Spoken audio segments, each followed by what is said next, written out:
Hey, what's going on, guys, and welcome back to another episode of the Bundesliga Career Mode. This is the 18th episode of the series, and as you can see, the new season is starting in this morning's episode as well. Yes, the new season is beginning, Season 2 with Hamburg, and I want to say straight away as well, if you want to see the second episode of the new season, episode number 19, later on today after the football, get this video to, let's just go with something pretty easy, 1,500 likes. I know you guys can hit that, 1,500 likes, and I'll do another double episode day today. That'll be 4 videos for the weekend, and you'll see the second episode of the new season later on tonight after all the football. But still, as you can see here, getting into the season, starting a new season off with Hamburg, we see our objectives for the upcoming season. Domestic Cup, same as last year, around the 32 stage, the first stage we enter, so that's as easy as it comes. League objective to board this time was to qualify for the Champions League, like we did last year, although our aim last season was just to finish in mid-table. So say they want to qualify for the Champions League once again for next season, and our season's budget for this year is £12.5 million and 60 grand on a wage budget, and I must admit, I'm a little bit disappointed. Now, I did say it's going to be around that. I said it'll probably be around £8 to £15 million. But I guess part of me was thinking, oh, we might get a little bit more money for conserving a bit last year. You know, we spent a bit of money on the youth scout, but other than that, we left most of it in the kitty. And I thought, you know, we're into the Champions League this year as well. It's our first season in Europe in this series. And you'll see our Champions Cup objective as well. It is to reach the knockout stages. So the board not even saying just get to the group stage. You've got to play a qualifier to get to the group stage. They're saying, you know, get into the group stage and then get out of it as well and get to the knockout stages. You know, those aims are quite strong. And I thought because of that, the Hamburg board might say, well, we're putting the pressure on you this season with, you know, 2 strong aims there. Qualify for the Champions League again and also qualify for the knockout stages in this year's Champions League. But instead, you know, £12.5 million. Okay, it's not terrible. It's better than last year's. We know that. But I guess I was just a little bit hopeful that if they're going to give us aims like that, they'd give us a little bit extra cash. But obviously not. It's not a bad budget. But again, I was just hoping for a little bit more because, of course, money does go pretty quickly, as you guys would know in career mode. But still, I wanted to show you this as well. Ilicevic, I found it so funny last year having in the January transfer window. It's never happened to me before, although I did read the comments that you guys have experienced it before in your saves. He said he was going to join Hoffenheim and then he ran off to Lyon, and as you can see here, it's kind of just decided, the game's decided that he's going to stay at Lyon now, and that Hoffenheim thing basically never happened, so I found it kind of funny, but I can imagine Hoffenheim agreed a contract with him, and then of course he signed for Lyon. They probably gave him a sign-on bonus, and he just thought, oh sod this, I'm going to France now, stays in France and doesn't bother returning, but either way, he's going to stay in Lyon, that's fair enough, he's kept the money and he's ran off to France, but either way, Ilicevic is not going to Hoffenheim this season, but still, as you can see here, the squad for the upcoming season, this is what we're going to work with until the January transfer window, and of course through this summer transfer window as well. A few of these players will probably be getting sold. A few of the players came back from loan spells as well. Players like the Merbe and, oh god, I can't pronounce these guys' names, but you'll see them anyway in the squad report right there. Some of the players coming back from loan from last season. You know, I'm not entirely sure what exactly we're going to do with £12.5 million, but you can see how I've set the side up for this year. Of course, no Dermich. He was on loan last year from Borussia Mönchengladbach, our top scorer with 8 goals.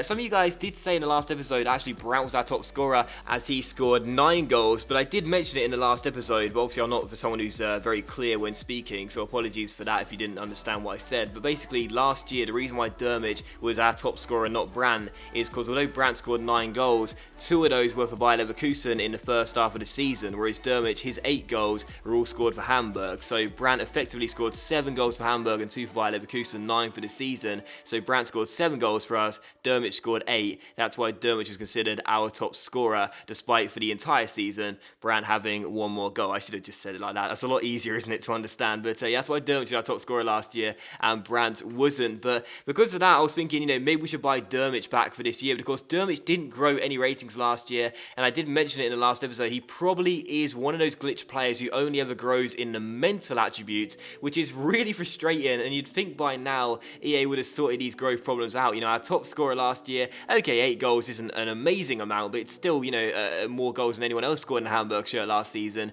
So you'd think you would have at least grown 1 ratings, or maybe 2 if nothing else, but unfortunately not. So I was thinking, do I want to buy Dermich back again this season? And now I'm thinking with £12.5 million, is there another option I could buy to play up top? You saw the squad right there. You know, as a team, it's not a bad team. It seems like a really balanced team as well. Not a bad defense, midfield, or attack, but I really don't know whether I want to buy a new striker, because we've got Werner that can play up top, we can play Luan out wide. Even Luan could play as a striker as well. You know, I don't really know what area to look in, but of course striker was the most requested area, it seemed like, by you guys in the comment section on yesterday's videos. And thank you for all the comments on the 2 videos yesterday. Got absolutely tons of comments from you guys, and they were really good as well. Appreciate it very much. And loads of you guys were suggesting me strikers to buy. It seems as though you guys have already made your mind up. You want me to buy a new striker, which I'm totally fine doing, even though we have some options here already, despite the absence of Dermich this season. So because of that, I'll probably go out for a new striker. Dermich was one target on the shortlist, and you'll see what I usually do in my career is play through the pre-season friendlies first, and then get straight to work by trying to sign some new players. But we were trying to sell some players as well. We had a few transfer offers coming in for players that came back from loan last year, and also Herzl, our third choice goalkeeper as well. As you can see, some of the players going here, the Murbe, again I can't pronounce this guy's name, I'm sorry, and also, I mean, I'm not even going to try with that guy because I'm sure I'll get it wrong, but you know, that guy goes as well to Chani, 1860 Munich, and I'm fine with that. And it also looks like Demurbe has gone as well. Herzl also going to be leaving the club too. So we're selling quite a few of our players to begin with here at Hamburg, and for a side that isn't too thick anyway, you know, playing in Europe this season, we'll need a thick squad to cope with the fixture congestion. It seems like we're doing the wrong thing here. We're selling our players when really we need to sign some players, but it's what I normally do at the start of the season.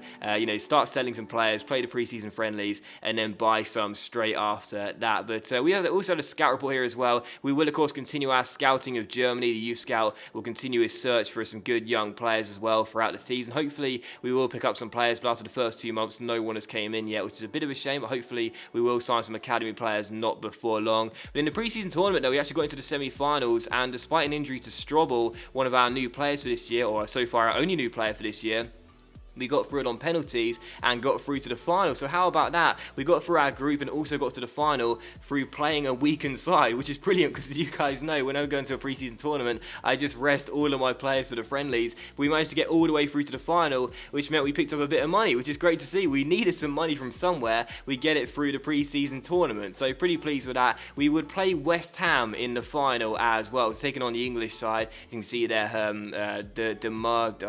he gets sold to Augsburg, and we take on West Ham in the pre-season tournament final. But sadly for us, we would actually lose this game by 2-1 after Obiang scored a late goal for them to win the game. So of course, if we're going to lose in the final, the one team out of every single club that we could have possibly faced in the pre-season tournament, of course, it has to be West Ham. Grr, West Ham. But either way, West Ham beat us. That's just how it is, and we do lose in the final, and we haven't picked up our first trophy yet. So I was contemplating playing that game, but I thought, you know what, I usually just sim all the games, so I'll keep doing that. And unfortunately, the boys couldn't get the job done in the final, but that's okay. We still got some money from reaching the final. I'm fine with that, and you know, a bit of extra scratch for us. And as you can see, basically our budget now, after selling those players and also playing those pre-season tournaments, has got it up to £17 million. So like an extra £5 million has come in now through the pre-season tournament and selling some players we weren't using either for this upcoming season. So I'm pretty happy with that. So we did go for a new striker then. As you can see, these are the players on my shortlist right here. I put in 4 initial bids here. One for Milik of Ajax. A lot of you guys throwing them around the comment section down below.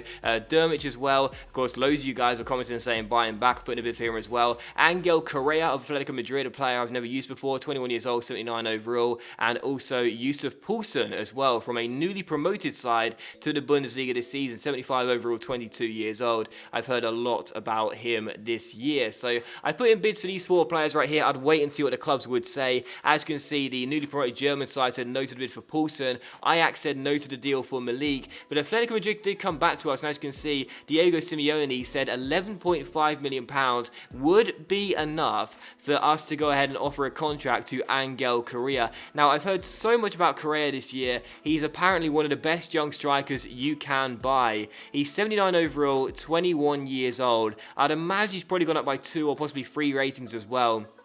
But for £11.5 million, this seems like an absolute steal. That is his valuation, and we shall wait and see what he says after we offer the Argentine a contract. He would be a brilliant signing for us to replace Dermich for this season, and we shall wait and see what he says after we give him the initial contract. So I have heard a lot about him. I'm sure he's probably one of those overused players that a lot of people don't like, but for me, I've never had him before, so because of that, it'll be new for me. And in this series, I kind of want to keep signing players I've never used before. So far, I think almost every every single player I've had, I haven't really had much experience with them, if any. So because of that, I want to keep on going with that trend of signing new players. So if you've been a fan of mine for a while, you know that I don't keep on signing recycle players I've used before. I'm trying to look for new targets. But still, Dermch as well. Borussia Mönchengladbach came back to us and said a deal wasn't good enough, which was £7 million.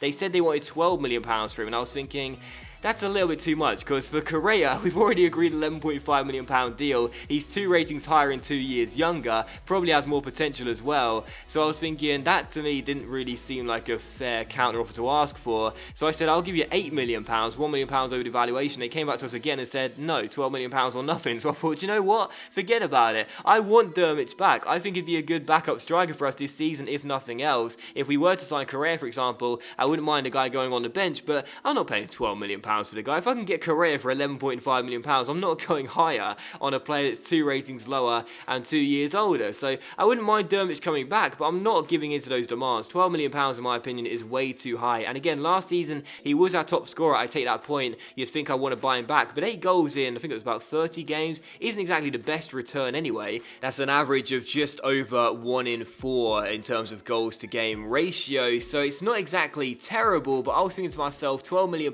for that probably isn't the right thing to do. I'd rather look for another target, someone else who would provide better value for money, and I decided to put in some new bids here. As you can see, bids for Andre Silva of Porto, Sanabria of Roma, who I don't really know too much about, but I saw some comments for him. He's a Paraguayan striker who I do believe was on loan last season at a Spanish club, am I right? Probably wrong, but either way, he looks alright, but I don't really know too much about him, to be honest. And also Divock Origi, of course, of Liverpool as well. But Correa declined his first contract. That was a bit annoying, but as you can see here, Porto and Roma both accepted bids here for Andre Silva, and again, Sanabria, I'm not entirely too sure about, so I don't really know too much about him, but Silva was a player who I could have bought with Milan last season, in my last career mode. In the end, decided not to go for him, so maybe we can get him in this save and see if he does prove to be worth the money. But for Sanabria as well, also offer him a contract just like Silva. We shall wait and see what they say.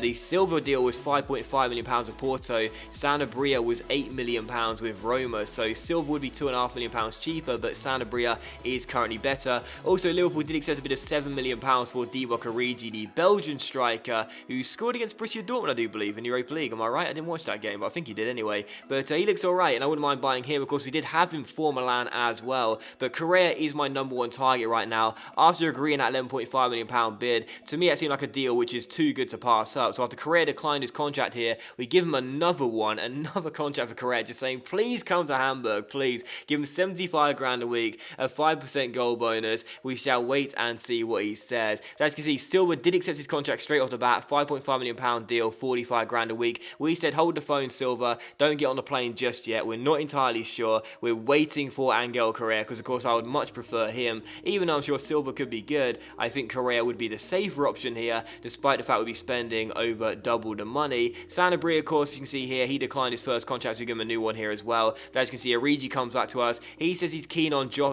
swapping Anfield for the Volkspark Stadion, but Correa says that he also wants to swap his club for our new club. He wants to come to Germany, so we had 3 strikers ready to come in at this point. Angel Correa for £11.5 million, Divock Origi for £7 million, or Silva for £5.5 million. And I just didn't really know who to buy here, because again, I want to buy new players I haven't used before, so Correa and Silva would match that, but Origi's a safer option. He did quite well for us with Milan, and of course, don't forget, we ended up selling him to Wolfsburg for £50 million. We made one hell of a profit on the guy, probably one of my biggest profits ever in career mode, so Origi would be a safer option, but I wasn't entirely sure about this. I was still contemplating, I was still unsure, but of course, Correa was my #1 transfer target, and as soon as we got that £11.5 million bid accepted, I thought this is way too good of a deal to pass up. So even though some of you guys may be sitting there thinking, oh, he's so overused and whatnot, I've never had him before, so it's not really overused for me, is it? So because of that, I thought we'll sign Angel Correa, £11.5 million on a 75 grand a week deal. And then in the end, I also said, you know what, Andre Silva, we're going to take you as well. So we signed both of these strikers here, both Andre Silva and Angel Correa. And I know you're probably sitting there thinking, why on earth would you buy both of those strikers when you only needed one? Well, here's the thing. Last season, we only scored 39 goals. That is the worst record in the top 8 teams in the Bundesliga. So we need to score more goals this season if we're to match those aims. If we buy one striker and it doesn't turn out to work out for us,